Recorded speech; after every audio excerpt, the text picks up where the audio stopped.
chilling in all day, escape for a while, それが人生生きる理由がないなら探せばいい周り見渡すだけでもそれでもいい Life goes on, living on my way, everything's gonna be okay, don't ask me why. Pam pam pam pam pam pam pam. Tayo na.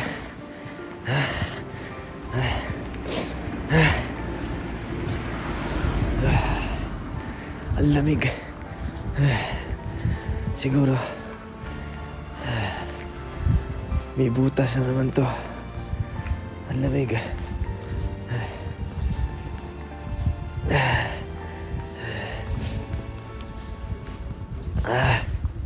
Shit. Nihilo ko.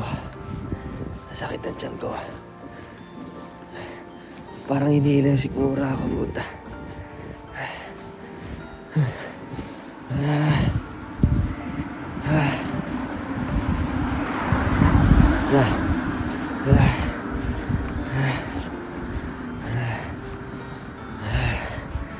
Four o'clock ata tayong tapos kagabi. Nakatulog naman tayo. Hindi pala. Gising na gising ako eh. Naramdam ko yung tiyan ko.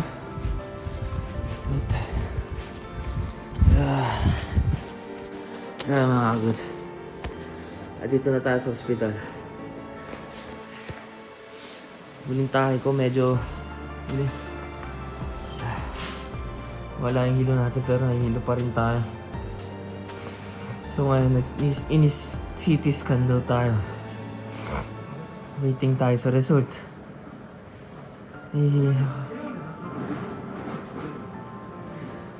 Shit.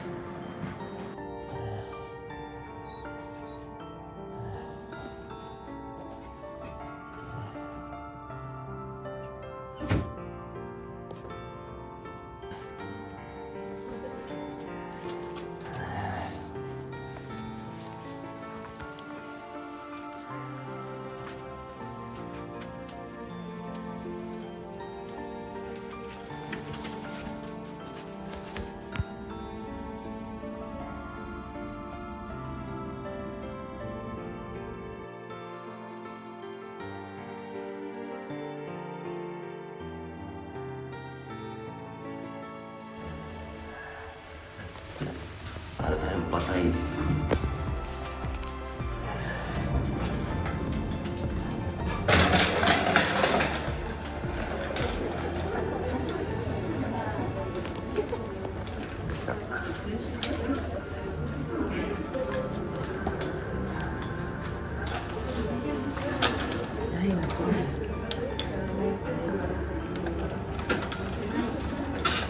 Kanina ka pa dito.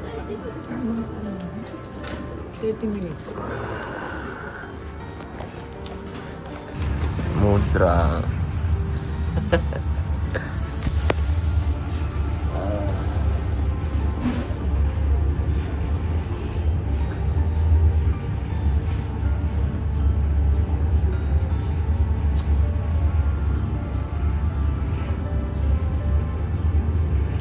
Saan ang ulo mo?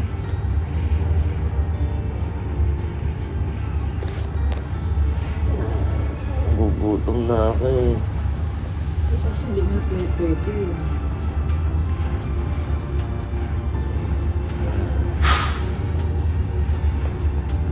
At least nandun lang pala yung sakayan ng pas. Lapit.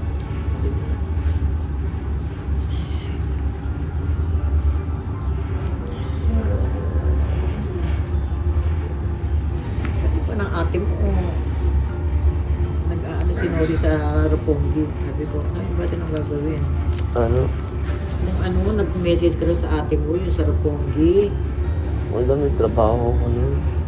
Hindi mo sinabi ka na merong ano sa Roppongi. Sabi niya, genki na siya. Ewan ko, nung na naman kinain niya.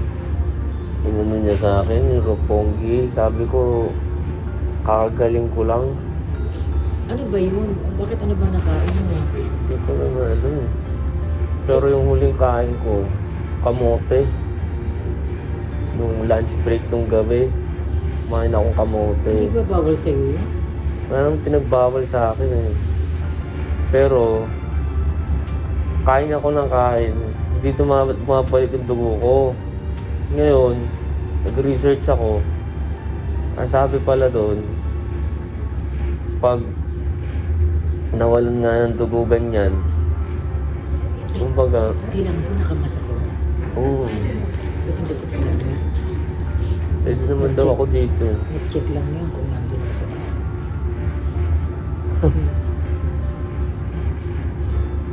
Wala naman siyang gagawin dito. Tapos, Inaano nga sa akin na bawal pala ako kumain ng madami at mabilis. Eh, hindi ko naman alam. Noong last week na check up sa akin, pwede na pwersa pala yung tiyan mo na naman. eh ganun naman ako pag may sakit ako, kain ako ng kain. Nagramin nga agad ako nun nung pinasukan ako nung camera sa ilong. Yung tumai ako ng dugo. Dahil wala nga nakita sa akin, malinis daw. Eh pagka-research ko, hindi bumabalik yung ano ko, nahihilo ko. Eh kasi nga ano ka ng dugo eh, kaya yung hilo mo. hindi Kaya kasi daw yung tibok ng puso ko, mabilis. mabilis daw dahil kulang nga daw sa dugo. Pero ano, Pag kulang pala ang tao sa dugo, mabilis yung tibok ng puso. nagpa-palpitate. Yun nga, napansin ko na yun, nakahiga ako madalas. Hindi, ikaw anong tawag dito? Nung unang check-up mo, hindi ka ba binigyan sa dugo? Dahil alam nila Wala. nabawasan ka ng dugo eh. Hindi, binlad test lang. Titignan pa nga lang kung gaano karami na wala sa akin. Noong 13, due date ko, babalik ako. Pero di na ako nakabalik dahil may gabi ako. Pero nung 14 kahapon, pumunta ako. Eh wala, masama nagpakiramdam ko. Tapos sabi nga sa akin ng doktor, sabi niya, higa ka muna dyan, mukhang di ka okay. Tapos sabi niya nga, medyo madami nga daw na wala na dugo sa akin. Eh nabubuisit pa ako, ang tagal nga. Eh tapos nahihilong-hilo na nga ako. Yung taxi driver, dinaan pa ako dun sa taas. Sabi ko, ba't mo ba dito dinaan ka ako? Kaya nga nakalive ka, inaaway mo yung taxi driver. Yun na nga, ano. Diyos ko, hindi ba lang sabihin, pumasok ka pala agad, kakagaling mo lang sa sakit na. 13, 12. Hindi, nagpahinga ako 4 na araw. Tapos nung pangatlong araw, medyo nakawala na ng hilo ko. Tapos yung kinabukasan nun, genki na nga ako. Nag-workout pa nga ako eh. Tapos sabi ko na papasok na nga ako. Pumasok na ako kinabukasan. Bali, 4 na araw nga ako nagpahinga. Pero ang lakas ko kumain. Pero yun nga, nahihilo nga ako minsan. Nagpwersa yung ano mo siya. Madadali lang trabaho namin, ma. Ngayon, nung kumain ako ng kamote, nung pag-uwi ko, parang nahihilo nga ako. Parang hindi natunaw. Oo, mabiyaman yung kamote kasi. Tapos sumusuka na nga ako. Eh, nung unang ano sa akin, hindi naman ako Eh, ano yung sumusuka. maguro na? Bakit ano yung saan galing yung maguro sinasabi nila? Wala, inaano sa akin nung ano. Hindi, sa unang check-up ko yun. Sabi ko, hindi naman siguro yung maguro na yun. Dahil galing ang freezer yun, di ba? Yung binili natin. Ay, yung salmon, hindi naman maguro eh. Maguro yun. Ano yung maguro din? Maguro yun. Sabi mo, di ba kinain mo pa nga pala? Masarap naman, hindi naman panis yun eh. Alam ko naman yung lasa ng panis eh. Hindi mo masasabi, sabi ng ate mo, akala niya lang hindi sira yun. Diba sinabi na nga ni Papa, yung maguro, pagka nagtatagad, bawal yan. Pero inano niya nga na hindi naman siguro yun dahil pagkabili natin, pin-research ko. Eh hindi naman nakita dun sa ano ko. Ngayon yung binigay kasi na statement dito, baka nga daw dun sa maguro. Eh kailan pa yun? Pero hindi, kumain ka pala ng kamote. Nakakapagpatay kamote. Yung kamote nga, nahilo ako doon. Parang nabara sa ano ko. Lakas ang ano ng kamote. Saan ba Sinusuka galing ko yun? sa kumbini. Malakas ang ano ng kamote. Dahil nung lunchtime nga, Hindi nakakatunaw kasi yan eh. nasa donkey ako nung ano, giyakiniko nga ako dahil di nga bumabalik yung ano kong. Ang dami ko pa nga kinain, halos 1 kilo ata kinain ko na karne. Tapos may yaking daw, pumasok ako. Eh di ba sa donkey may kamote? Sabi ko, namimiss ko kumain ng kamote. Bumili ako. Andun na sa lamesa, itapon mo na yun. Ay, pag ano, itapon mo na yun. Andun sa lamesa sa bahay, naka-plastic. Hilong-hilo na nga ako kagabi, kahapon din. Andyan ako eh. Ayun sa ER, sa dulo ata yun, nakita ko yung bendo na yun. Eh buti nakatulog naman ako magdamag. Pero hanggang kaninang umaga, may lagnat pa ako. Alas 5 ata yun. Hindi bumaba ng ano eh. 37. Dapat may lagnat na talaga ako nung 30. Dahil may lumabas na allergy ko nun eh. Usually pag ganun may lagnat na ako nun eh. Walang lumalabas, di ba? Tapos nag-Disneyland tayo. Yun nga, sobrang ang pagod mo. Sumobra na yun. Yung pagod mo, sumobra na. Tapos, snowboard ka, tapos pumasok ka na naman pala. O yun, yung mo talagang sobra-sobra na nabig mo nila yung katawan mo.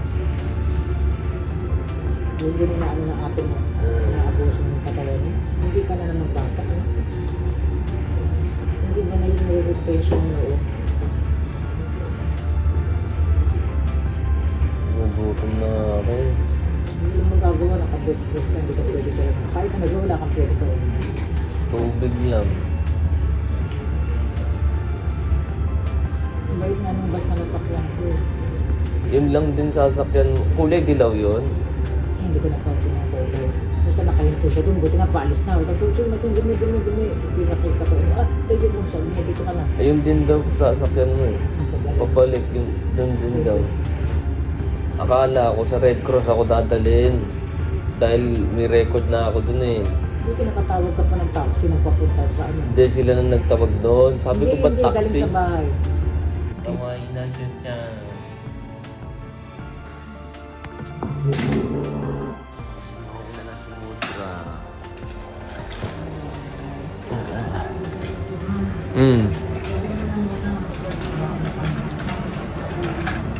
Kailan ka ba babalik?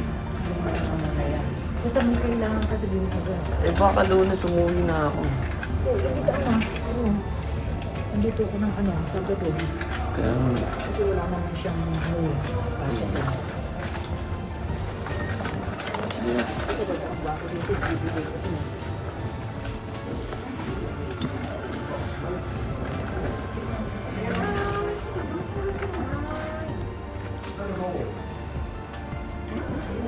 Hari ko bersama.